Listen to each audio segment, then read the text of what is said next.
কতটা মানে বলতেও পারছি না কি থেকে কি হয়েছে না হয়েছে।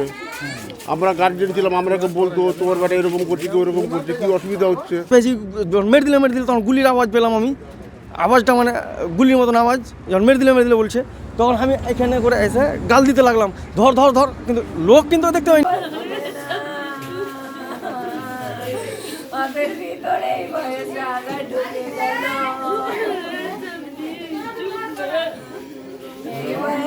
মুর্শিদাবাদের শামসারগঞ্জে শ্যুট আউট, কী কারণে এমন কাণ্ড তা নিয়ে ধন্দে পরিবার। বুধবার রাত্রে শামসারগঞ্জের নতুন ডাকবাংলো এলাকায় নূর মোহাম্মদ কলেজ সংলগ্ন এলাকায় 12 নম্বর জাতীয় সড়কের পাশে শ্যুট আউটের ঘটনা ঘটে। রাত 9:30 নাগাদ রাস্তার ধারে হোটেলে বসেছিলেন রুহুল ইসলাম, সেই সময় চলে গুলি। কি দাবি প্রত্যক্ষদর্শীর? তখন গার্ড রুমে আমি বসেছিলাম, তো আওয়াজ এলো, তো আমি প্রথমে বুঝতে পারলাম না যে এটা কিসের আওয়াজ। আমি ভেবেছি ভাটকা টাটকার আওয়াজ এরকম। তো আমি কিন্তু ঘর থেকে তখনও বের হইনি আমি, ঠিক আছে। তারপরে আওয়াজ এলো একবার, তখন ঘর থেকে কিন্তু আমি বের হলাম। বেরিয়ে টেরিয়ে তখন বলছে ওখান থেকে রাহুলদা বলছে আমাকে যে মেরে দিলে এরকম বলছে, মেরে দিলে বলছে। তখন আমি আর একে বলছি যে তাড়াতাড়ি তুমি বেরিয়ে এসো, তোমরা এসো। দিয়ে ওখানে করে ওই দাদারা ছিল ওপরে, ওই দাদাটাকেও আমি হাঁক মারলাম যে দাদা তাড়াতাড়ি এসেন। যে আমি কিন্তু আর মানে ভয়ে যেতে পারি না ওই সাইডে।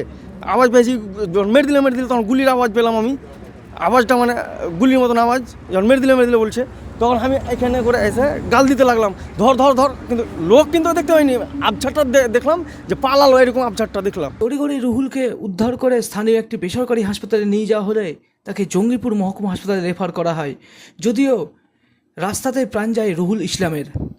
জানা গিয়েছে প্রায় 3 মাস ধরে একটি হোটেল খুলেছিলেন শামসারগঞ্জের তারবাগান এলাকার বাসিন্দা রুহুল ইসলাম।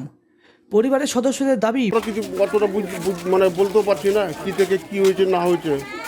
আমরা গার্জেন ছিলাম, আমরাকে বলতো তোমার বাড়ি এরকম করছে কি ওরকম করছে, কি অসুবিধা হচ্ছে। তো ডাইরেক্ট এসে ওরা গুলি করছে।